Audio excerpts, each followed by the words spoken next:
गणेश उत्सव निमित्त परळी शहरातील बाजारपेठ सज्ज।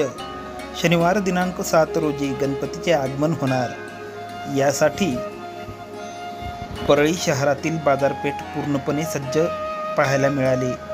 गणपतीच्या आकर्षक लहान मूर्ती, मोठी मूर्ती, गणपतीच्या डेकोरेशनसाठी लागणारे साहित्य, लाईट, आर्टिफिशियल फुलांच्या माळा, चमकी, झिरमाळ्या, अनेक प्रकारचे साहित्य परळी वैजनाथ येथील बाजारपेठमध्ये पाहायला मिळाले।